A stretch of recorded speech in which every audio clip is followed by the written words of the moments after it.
In our view, the times when there was no League of Nations were far more honorable and more humane. We asked, must there be wars? The pacifist answers no. He proceeds to explain that disputes in the life of peoples are only the expression of the fact that a class has been oppressed by the ruling bourgeoisie. When there are in fact differences of opinion between peoples, then these should be brought before a peace court for its decision. But he does not answer the question whether the judges of this court of arbitration would have the power to bring the parties before the bar of the court. I believe that an accused ordinarily only appears voluntarily before a court, because if he did not, he would be fetched there. I should like to see the nation which would allow itself to be brought before this League of Nations court in the case of a disagreement without external force. In the life of nations, what in the last resort decides questions is a kind of judgment court of God. It may even happen that in case of a dispute between two peoples, both may be in the right. Thus Austria, a people of 50 millions, had most certainly the right to an outlet to sea. But since in the strip of territory in question the Italian element of the population was in the majority, Italy claimed for herself the right of self-determination. Who yields voluntarily? No one. So the strength which each people possesses decides the day. Always before God and the world, the stronger has the right to carry through what he wills. History proves. He who has not the strength, him the right in itself profits not a whit. A world court without a world police would be a joke. And from what nations of the present League of Nations would then this force be recruited? Perhaps from the ranks of the old German army? The whole world of nature is a mighty struggle between strength and weakness, an eternal victory of the strong over the weak. There would be nothing but decay in the whole of nature if this were not so. States which should offend against the elementary law would fall into decay. You need not seek for long to find an example of such mortal decay. You can see it in the Reich of today. Before the war, two states, Germany and France, had to live side by side, but only under arms. It is true that the war of 1870 through 1871 meant for Germany the close of an enmity which had endured for centuries. But in France, a passionate hatred against Germany was fostered by every means, by propaganda, in the press, in school textbooks, in theaters, in the cinemas. All the Jewish papers throughout France agitated against Berlin. Here again, to seek and to exploit grounds for a conflict is the clearly recognizable effort of world Jewry. The conflict of interest between Germany and England lay in the economic sphere. Up till 1850, England's position as a world power was undisputed. British engineers, British trade conquer the world. Germany, owing to greater industry and increased capacity, begins to be a dangerous rival. In a short time, those firms which in Germany were in English hands pass into the possession of German industrialists. German industry expands vastly, and the products of that industry, even in the London market, drive out British goods. The protective measure, the stamp made in Germany, has the opposite effect from that desired. This protective stamp becomes a highly effective advertisement. The German economic success was not created in Essen alone, but by a man who knew that behind economics must stand power, for power alone makes an economic position secure. This power was born upon the battlefields of 1870-71, not in the atmosphere of parliamentary chatter. 40,000 dead have rendered possible the life of 40 millions. When England, in the face of such a Germany as this, threatened to be brought to her knees, then she bethought herself of the last weapon in the armory of international rivalry, violence. A press propaganda on an imposing scale was started as a preparatory measure. But who is the chief of the whole British press concerned with world trade? One name crystallizes itself out of the rest: Northcliffe, a Jew. A campaign of provocation is carried on with assertions, libels, and promises such as only a Jew can devise, such as only Jewish newspapers would have the effrontery to put before an Aryan people.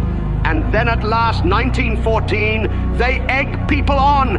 Our poor violated Belgium, up to the rescue of the small nations for the honor of humanity.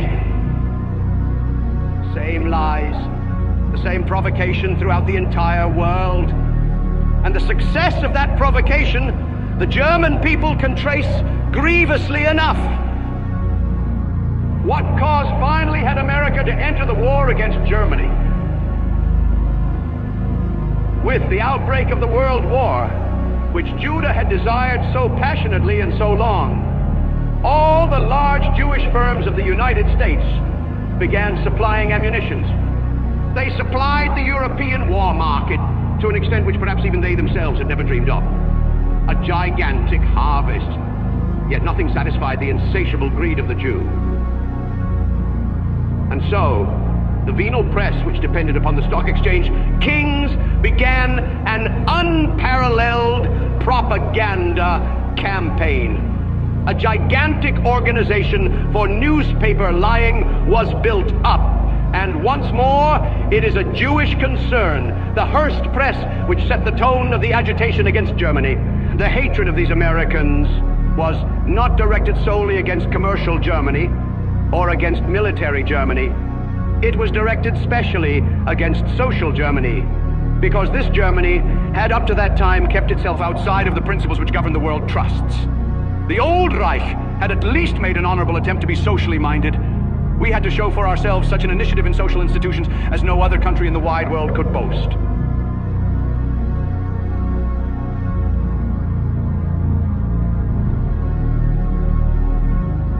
This explains why, even in Germany itself, the comrades under Jewish leadership fought against their own vital interests.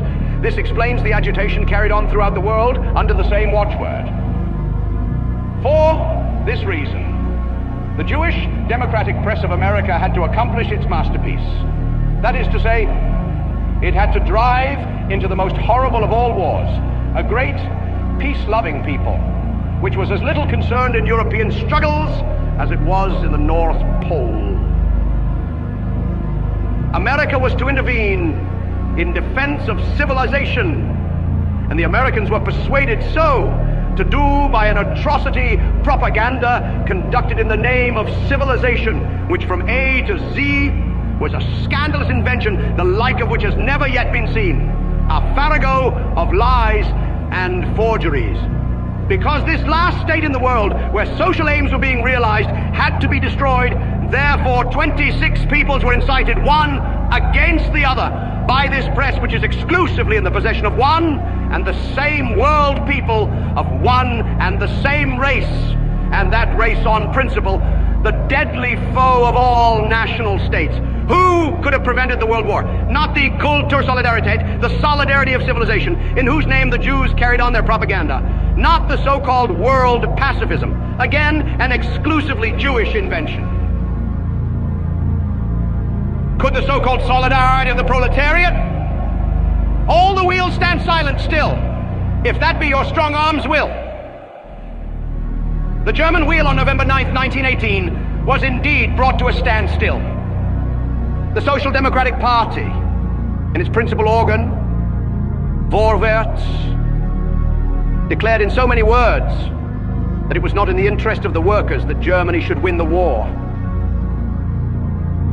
Could the Freemasons perhaps stop the war? This most noble of philanthropic institutions, who foretold the good fortune of the people louder than anyone, and who at the same time was the principal leader in promoting the war. Who, after all, are the Freemasons? You have to distinguish two grades. To the lower grade, in Germany, belong the ordinary citizens who, through the claptrap, which is served up to them can feel themselves to be somebodies. But the responsible authorities are those many-sided folk who can stand any climate. Those 300 Rathenows, who all know each other, who guide the history of the world over the heads of kings and presidents, those who will undertake any office without scruples, who know how brutally to enslave all peoples. Once more the Jews. Why have the Jews been against Germany? That is made quite clear today, proved by countless facts. They use the age-old tactics of the hyena. When fighters are tired out, then go for them. Then make your harvest. In war and revolutions, the Jew attained the unattainable. Hundreds of thousands of escaped Orientals become modern Europeans. Times of unrest produce miracles. Before 1914, how long would it have taken, for instance, in Bavaria, before a Galician Jew became Prime Minister? Or in Russia, before an anarchist from the New York ghetto, Bronstein Trotsky, became dictator? Only a few wars and revolutions, that was enough to put the Jewish people into possession of the red gold, and thereby to make them masters of the world. Before 1914, there were two states above all, Germany and Russia, which prevented the Jew from reaching his goal, the mastery of the world. Here, not everything which they already possessed in the Western democracies had fallen to the Jews. Here, they were not the sole lords alike in the intellectual and economic life. Here, too, the parliaments were not yet exclusively instruments of Jewish capital and of the will of the Jew. The German and the genuine Russian had still preserved a certain aloofness from the Jew. In both peoples, there still lived the healthy instinct of scorn for the Jew. And there was a real danger that in these monarchies there might one day arise a Frederick the Great, a William the Face, and that democracy and a parliamentary regime might be sent to the devil. So the Jews became revolutionaries. The Republic should bring them to wealth and to power.